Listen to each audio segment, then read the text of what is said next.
V380 Pro programmamizni ro'yxatdan o'tkazish uchun ana shu programmani o'rnatib bo'lganimizdan keyin kirib olamiz. Mana V380 Pro shu programmani ochib olamiz.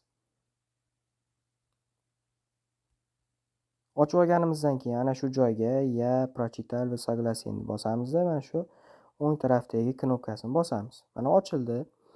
Shu o'ng tarafdan chap tarafga mana shu rasm o'tkazgandan qilib o'tkazib turib, nachat tugmasini bosasiz.